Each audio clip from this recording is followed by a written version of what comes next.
kita harus senantiasa menjadikan nama Allah Al-Muqit dimasukkan dalam setiap doa-doa kita.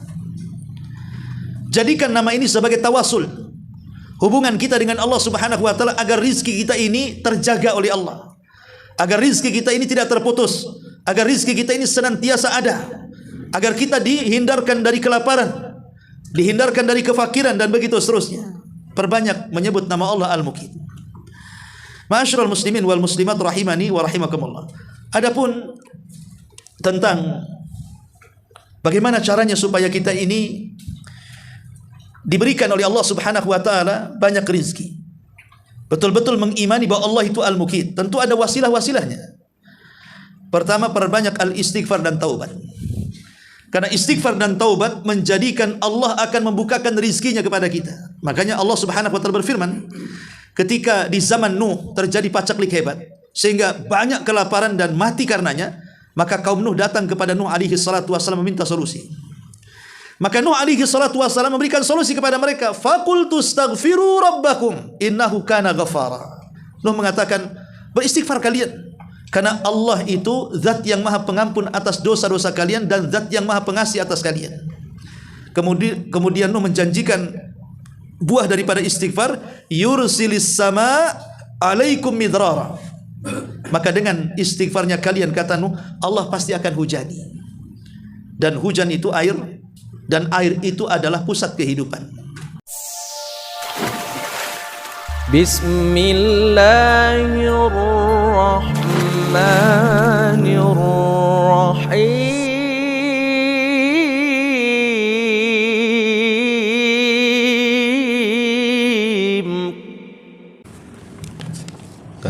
Bismillahirrahmanirrahim. Assalamualaikum warahmatullahi wabarakatuh. Alhamdulillah wassalatu wassalamu ala Rasulillah wa ala alihi wa sahbihi wa mawalah wa la hawla wa la quwata illa billahi wa ba'du. Alhamdulillah, segala puja dan puji hanya milik Allah Jalla fi'ula. Salawat dan juga salam kita hadiahkan kepada Rasul kita Nabi besar Muhammad sallallahu alaihi wa ala alihi wasallam. Baik, kita akan lanjutkan kajian kita, masih menyingkap rahasia dari nama Allah Subhanahu wa taala. Dan malam ini kita sudah masuk pada halaman ke-263, Ismullahi Al-Muqitu Al-Wasi'u. Nama Allah Al-Muqit, yang berkuasa, Al-Wasi', yang maha luas. Nama Allah Al-Muqit tercantum di dalam dua ayat dalam Quran. Pertama, surah An-Nisa ayat 85, sebagaimana dicantumkan di sini. Allah Subhanahu wa taala berfirman, "Man yashfa' syafa'atan hasanatan yakul lahu nasibu minha. Wa man yashfa' syafa'atan sayyi'atan yakun lahu kiflu minha. Wa kana Allahu ala kulli syai'in muqita." Barang siapa yang memberikan syafaat, maksudnya membantu dalam perkara yang baik, niscaya ia akan memperoleh bagian pahala daripadanya. Tapi barang siapa yang memberikan syafaat bantuan kepada perkara yang buruk, niscaya ia akan memikul bagian dosa dari perbuatannya. Dan Allah Subhanahu wa taala Maha Kuasa atas segala sesuatu. Di sini Allah mengatakan, wa kana Allahu ala kulli syai'in muqita. Dan Allah Subhanahu wa taala Maha Kuasa atas segala sesuatu.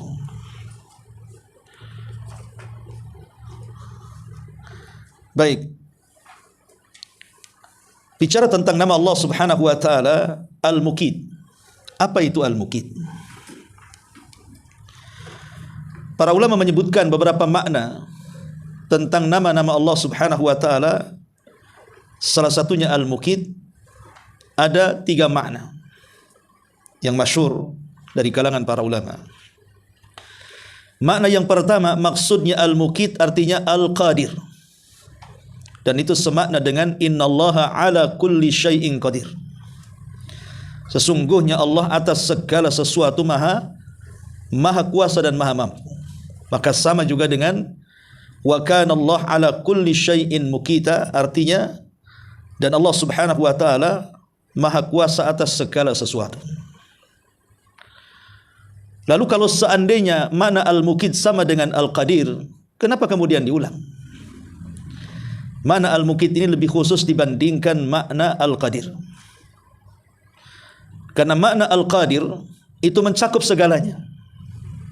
Allah maha kuasa atas segalanya. Tapi al-mukit maha kuasa atas segala sesuatu, maksudnya khusus pada perkara rizki yang Allah anugerahkan kepada hambanya. Karena makna ayat ini, siapa yang memberikan syafaat yang baik, maksudnya bantuan dalam perkara baik. Antum menjadi wasilah, saudara antum bekerja di sebuah perusahaan, berarti antum sebagai syafaat perantaranya.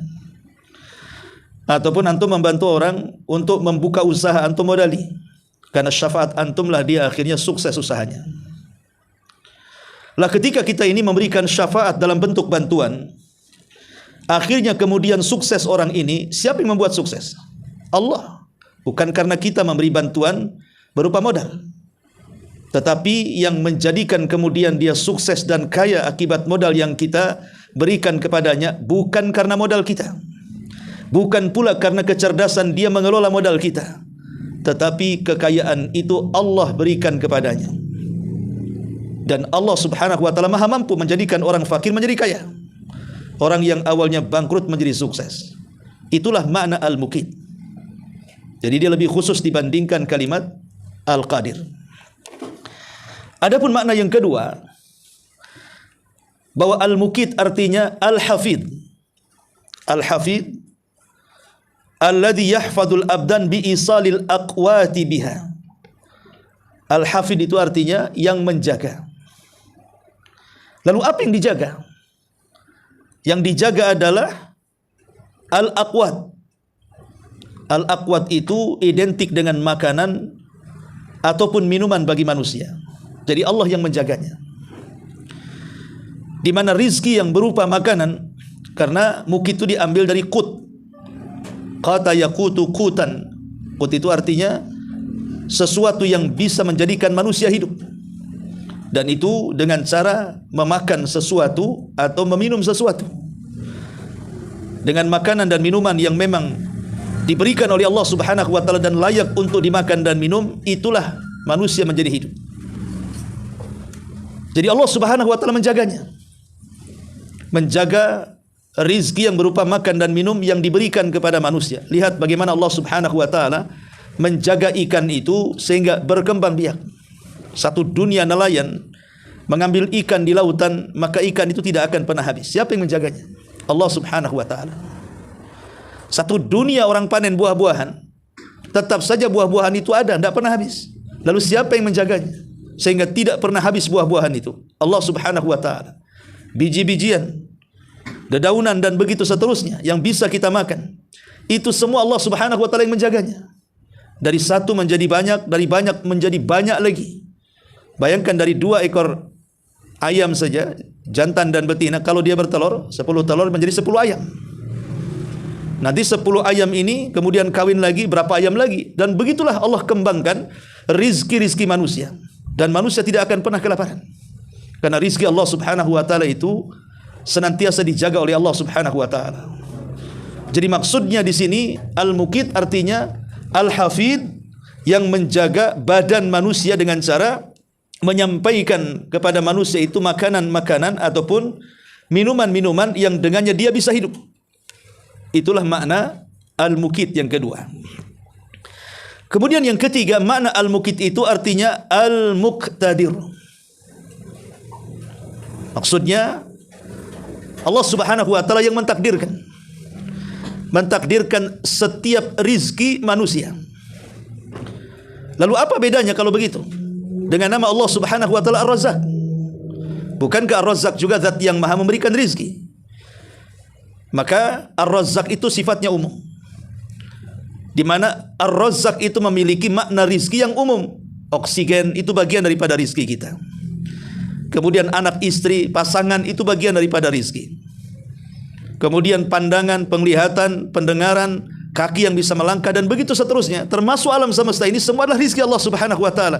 Tapi yang dimaksud di sini lebih khusus. Al-Muqit lebih khusus dibandingkan Ar-Razzaq, di mana ini terfokus kepada takdir manusia soal yang berkaitan dengan al-aqwat atau qut, makanan yang dimakan dan minuman yang diminum manusia.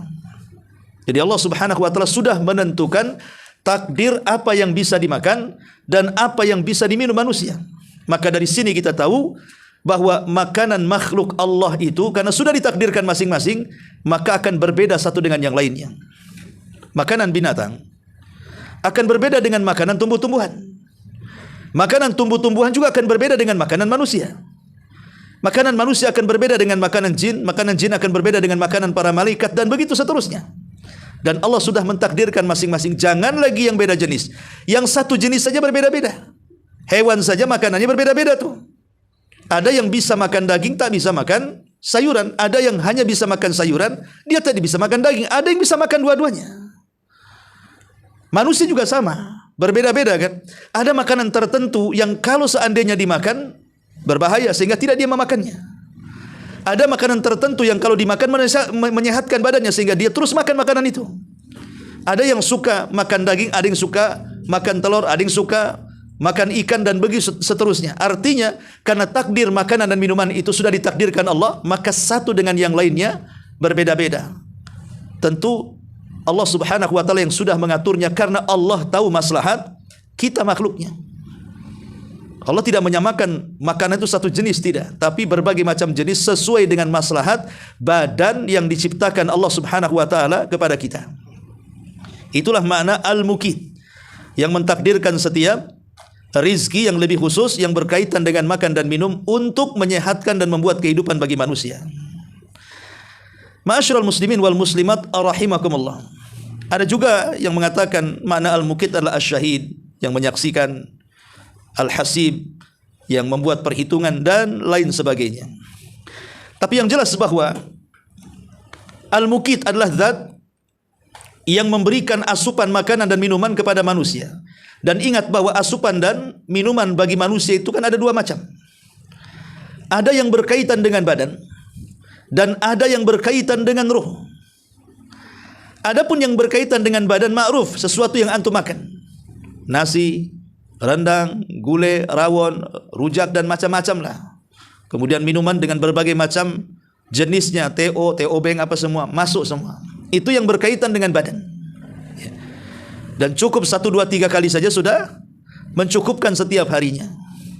Tapi di sana juga ada asupan, di mana asupan ini diberikan kepada ruh. Dan makanan ruh tentu akan berbeda dengan makanan badan. Karena ruh tidak akan menerima seperti yang dimakan badan. Adapun makanan ruh itu seperti iman, ilmu, zikir, ketaatan, ibadah, dan yang semacamnya. Makanya Syekhul Islam Ibnu Taimiyah rahimahullahu taala itu kebiasaan dia kalau habis subuh dia tidak pulang.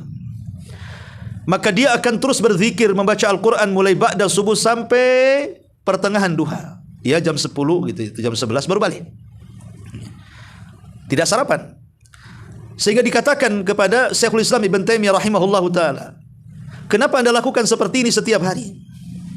Maka Syekhul Islam Ibnu Taimiyah mengatakan, "Inilah makan pagiku, inilah sarapan pagiku.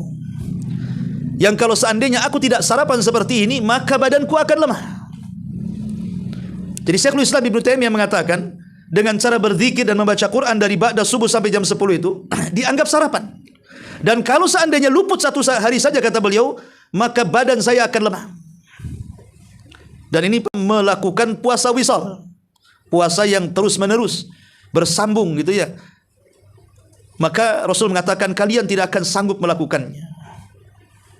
Kenapa? Karena kalian tidak diberikan makan dan minum oleh Allah, sementara aku diberikan makanan dan minuman oleh Allah Subhanahu wa taala.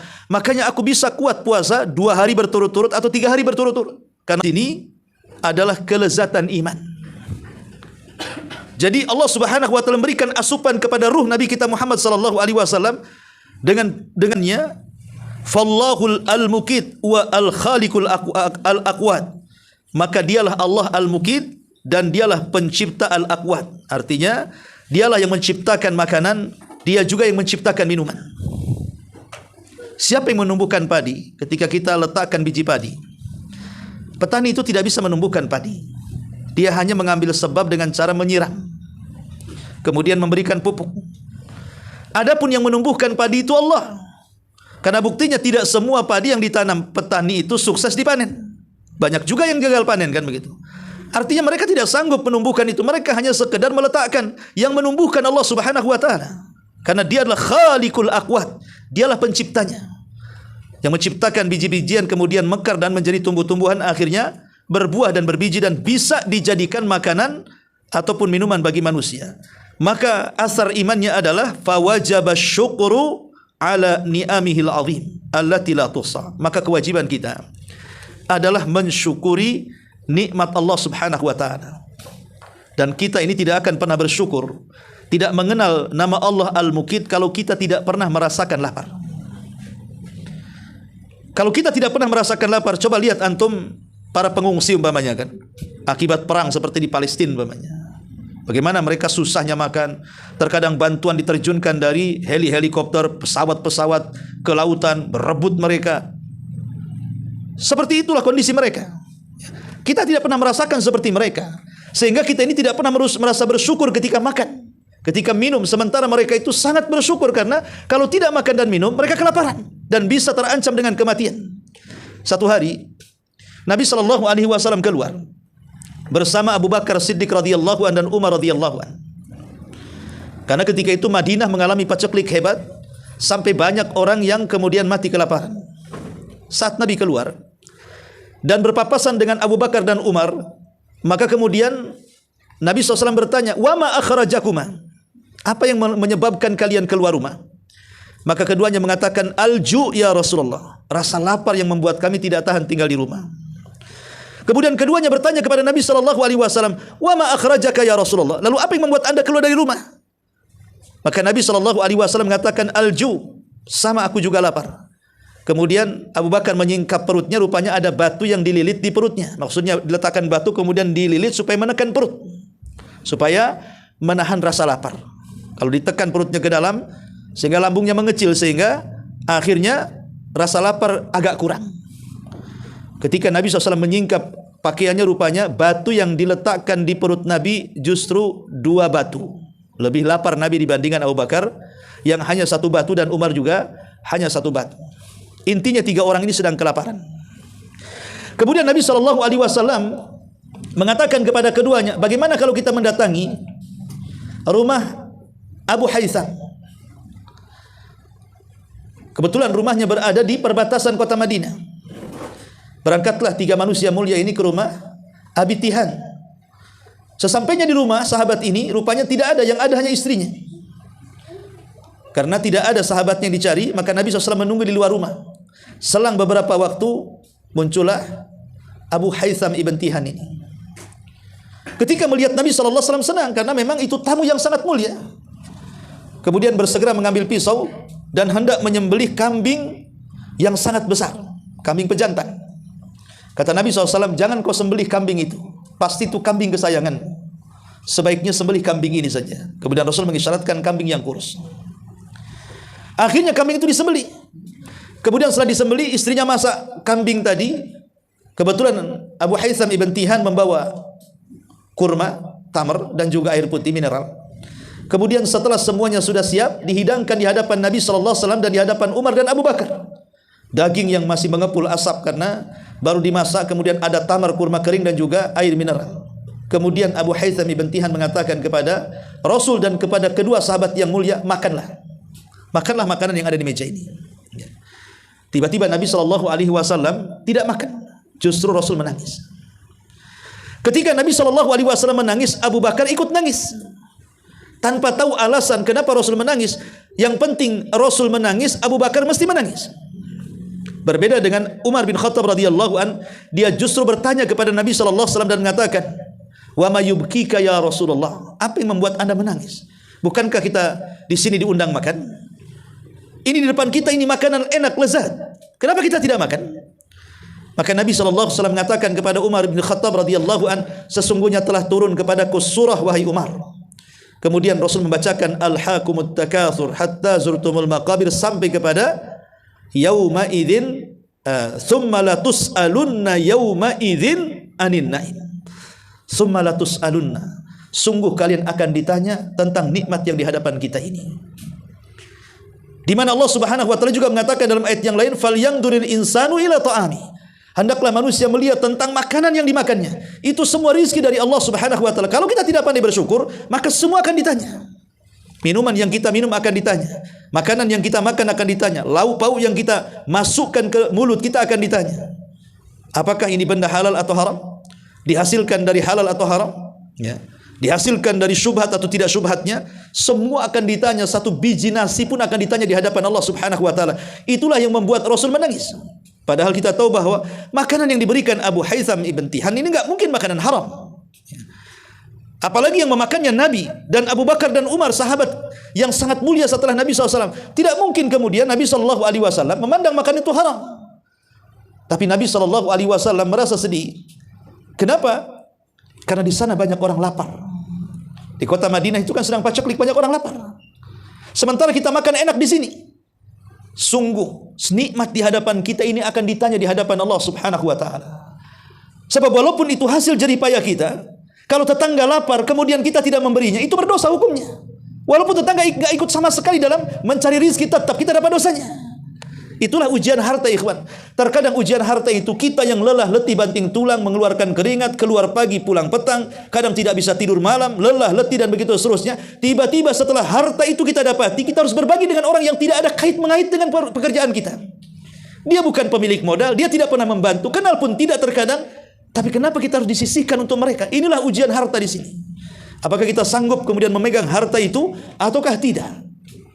Ma'asyiral muslimin yang dimuliakan Allah Azza wa Jalla. Tapi yang jelas bahwa al-malus salih li rajulin salih. Harta yang baik itu karena dipegang orang baik, sehingga bisa dizakatkan dan disedekahkan kepada yang lainnya. Ya. Ma'asyiral muslimin wal muslimat rahimakumullah. Maka di antara asar keimanannya di sini, fa wajaba syukruhu ala ni'amihil azimati allati la tuhsa.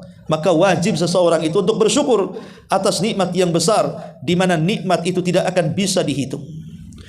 Wa man syakarallaha tahqiqa ubudiyatihi wa tauhidihi wa kamali ta'alluqi bihi subhanahu.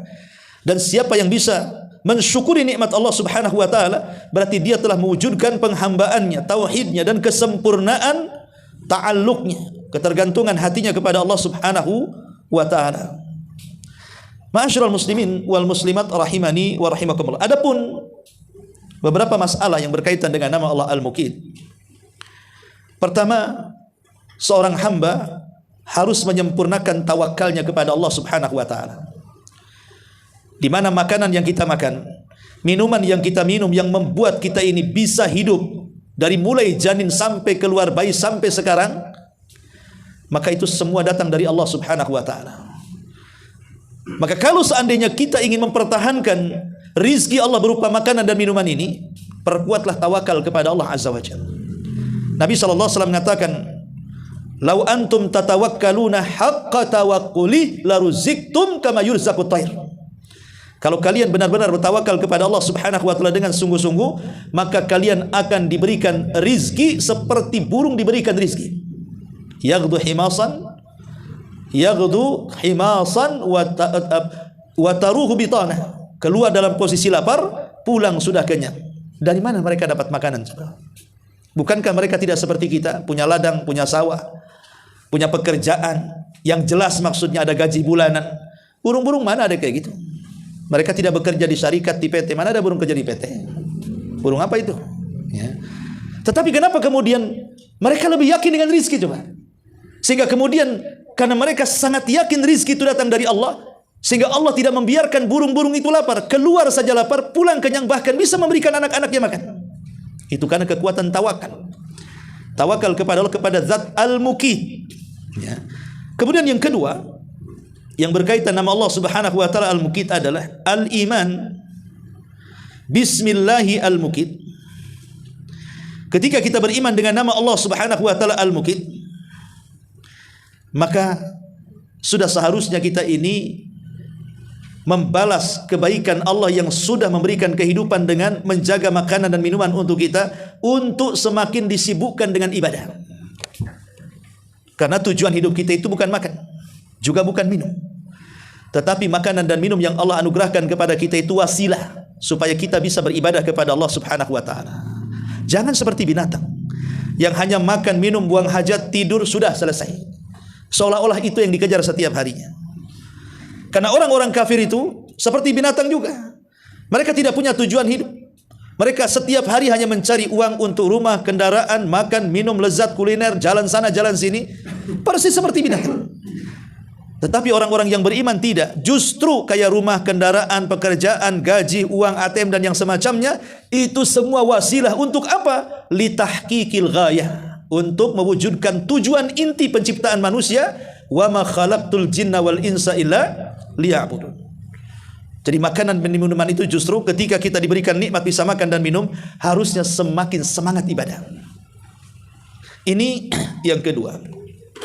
Kemudian yang ketiga, al-iksar minal ihsan wat takhallus minal bukhli was-sukhi. Perbanyak berbuat baik. Bukankah Allah Subhanahu wa taala sudah mencontohkan kebaikannya kepada kita? Di mana Allah sudah memberikan banyak rizki kepada kita. Kita tidak pernah kelaparan, kita tidak pernah kehausan. Bahkan sebagian kita sehat, gemuk karena banyaknya makan dan minum. Maka tirulah akhlak Allah Subhanahu wa taala, jadilah orang-orang yang berbuat ihsan juga kepada manusia yang lainnya. Jadilah orang yang berbagi, jangan seperti orang bakhil. Allah saja tidak bakhil. Kenapa kita bakhil? Nah, ini di antara nama Allah Subhanahu wa taala Al-Muqit. Ya. Dan ingat bahwa kebakhilan itu tidak akan menambah harta. Sebagaimana orang dermawan juga tidak akan menghilangkan harta. Karena harta itu, makanan dan minuman yang kita minum itu semua sudah ditakdirkan. Kan tadi saya katakan bahwa di antara makna Al-Muqit adalah yuqaddir al-aqwat. Allah yang mentakdirkan makanan dan minuman manusia. Jadi tidak mungkin gara-gara kemudian kita bakhil, makanan kita tidak akan habis. Dengan banyaknya kita memberi, makanan kita akan habis. Semua sudah ditakdirkan kok. Anda mau bakhil, tidak bakhil, tetap segitu rizkinya. Lalu apa yang ditakutkan? Ma'asyiral muslimin wal muslimat rahimakumullah. Kemudian di antara yang berkaitan dengan Ismullah Al-Muqit juga yang keempat, al-iman bismillahi al-Muqit yujibu lil abdi dawamal iftiqari wal hajati ila Allah azza wajalla. Ketika kita mengimani nama Allah Al-Muqit, maka kewajiban seorang hamba harus senantiasa kita ini merasa fakir, merasa berhajat, merasa miskin di hadapan Allah Subhanahu wa taala. Karena tanpa makanan pasti kita akan lemah, tanpa minuman pasti kita akan mati. Siapa yang sanggup bertahan 1 bulan tak minum? Tidak ada yang sanggup bertahan 1 bulan tidak minum bisa mati. Siapa yang bisa bertahan seseorang pamannya beberapa bulan tidak makan? Pasti dia akan sakit dan boleh jadi kemudian mengalami kematian. Sehingga kalau seandainya Allah mau menahan nih rizkinya kepada kita, di mana ladang tidak ada lagi yang panen atau gagal panen, air di mana-mana kering, tidak ada yang mengeluarkan air dari bumi, saya kira tidak akan menunggu bertahun-tahun 1 dunia bisa mati. Kalau tidak ada yang dimakan, tidak ada yang minum, 1 dunia bisa mati. Lah menunjukkan bahwa ketergantungan manusia kepada makan dan minum itu menunjukkan kita ini makhluk lemah. Karena ada ketergantungan kepada makan dan minum, di mana badan kita ini penuh dengan rongga, harus diisi makanan.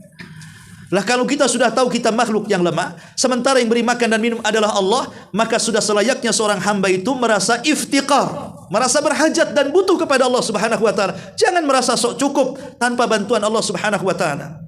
Ini juga di antara asar keimanan dari kalimat Al-Muqit. Ma'asyiral muslimin wal muslimat rahimakumullah. Dan dari asar juga bahwa kita harus senantiasa menjadikan nama Allah Al-Muqit dimasukkan dalam setiap doa-doa kita. Jadikan nama ini sebagai tawasul, hubungan kita dengan Allah Subhanahu wa taala, agar rizki kita ini terjaga oleh Allah, agar rizki kita ini tidak terputus, agar rizki kita ini senantiasa ada. agar kita dihindarkan dari kelaparan, dihindarkan dari kefakiran, dan begitu seterusnya. Perbanyak menyebut nama Allah Al-Muqit. Ma'asyiral muslimin wal muslimat rahimani wa rahimakumullah. Adapun tentang bagaimana caranya supaya kita ini diberikan oleh Allah Subhanahu wa taala banyak rezeki, betul-betul mengimani bahwa Allah itu Al-Muqit, tentu ada wasilah-wasilahnya. Pertama, perbanyak al-istighfar dan taubat. Karena istighfar dan taubat menjadikan Allah akan membukakan rizkinya kepada kita. Makanya Allah Subhanahu wa taala berfirman, ketika di zaman Nuh terjadi pacaklik hebat sehingga banyak kelaparan dan mati karenanya, maka kaum Nuh datang kepada Nuh alaihi salatu wasallam meminta solusi. Maka Nuh alaihi salatu wasallam memberikan solusi kepada mereka. Faqultu astaghfiru rabbakum innahu kana ghafara. Nuh mengatakan, beristighfar kalian, karena Allah itu zat yang maha pengampun atas dosa-dosa kalian dan zat yang maha pengasih atas kalian. Kemudian Nuh menjanjikan buah daripada istighfar, yursilis sama alaikum midrara. Maka dengan istighfarnya kalian, kata Nuh, Allah pasti akan hujani. Dan hujan itu air, dan air itu adalah pusat kehidupan. Cukup sampai di sini? Tidak. Allah mengatakan wa yumdidkum bi amwalin wa banin. Allah perbanyak harta dan kekayaan kalian, serta Allah perbanyak anak dan turunan kalian. Wa yaj'al lakum jannati wa yaj'al lakum anhara. Bahkan Allah Subhanahu wa taala akan suburkan ladang dan sawah kalian. Allah akan aliri sungai-sungai kalian. Malakum gimana ayatnya? Wa yaj'al lakum anhara. Intinya bahwa kenapa Allah Subhanahu wa taala tidak diagungkan oleh kalian kalau sudah tahu bahwa Allah yang memberikan rizki kepada kalian. Tapi dalam ayat ini Allah Subhanahu wa taala menjelaskan tentang bahwa istighfar, memperbanyak istighfar akan menggugah Al-Muqit. Allah Subhanahu wa taala menjaga rizki-rizkinya kepada kita, terutama yang berkaitan dengan makanan dan minuman kita. Kemudian yang kedua, takwa Allah. Bertakwa kepada Allah Subhanahu wa taala. Bukankah Allah yang mengatakan wa man yattaqillaha yaj'al lahu makhraja wa yarzuqhu min haitsu la yahtasib. Siapa yang bertakwa kepada Allah, Allah akan mudahkan jalan keluarnya. Bahkan Allah akan berikan rizki dari arah yang tidak disangka-sangka. Maka takwa juga bisa menggugah zat yang maha Al-Muqit, memberikan rizkinya dari arah yang tidak disangka-sangka. Kemudian at-tabkir fi talabi rizki. Berpagi-pagi dalam mencari rizki, jangan malas. Kenapa? Karena Nabi SAW pernah mendoakan umatnya dengan mengatakan, Allahumma barik li ummati fi bukuriha. Ya Allah, berkahi umatku di waktu paginya. Waktu pagi, waktu berkah. Maka lihat orang-orang kafir itu terkadang sebelum subuh mereka sudah ke pasar kan? Ya, karena memang intinya mengejar dunia. Tapi umat Islam ya tentu salat subuh dulu. Kemudian berzikir, meminta kepada Allah, karena rahasia rizki manusia itu ada di pagi hari. Minta kepada Allah di waktu antara subuh dan terbit matahari itu, agar hari itu dia mendapatkan rizki, hari itu mendapatkan rizki yang baik dan halal, hari itu dimudahkan rizkinya. Minta kepada Allah sebelum berangkat kerja itu, karena di situ rahasia rizki tersembunyi. Kemudian juga bersyukur kepada Allah Subhanahu wa taala atas nikmat. Karena Allah mengatakan la in syakartum la azidannakum. Siapapun yang bersyukur, maka Allah akan tambah nikmatnya untuk kalian. Dan banyak sekali amalan-amalan yang bisa menggugah nama Allah Al-Muqit untuk senantiasa mengirimkan rizki berupa makanan, minuman, yang dengan itulah kita bisa hidup di dunia ini. Wallahu alam. Inilah diantara makna nama Allah Al-Muqit. Baik, sampai di sini satu saja. Silakan kalau ada yang mau bertanya.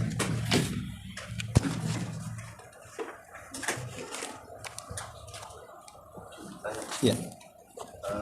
Mengenai tadi yang sampaikan itu aja dari pagi hari dan Muhammad. Bagaimana jika dulu waktu saya masih kerja di pabrik itu kerja malam? Itu bagaimana dengan hubungannya dengan yang tadi? Iya, sip-sipan kan? Iya. Ya itu kan terkait dengan aturan PT kan itu.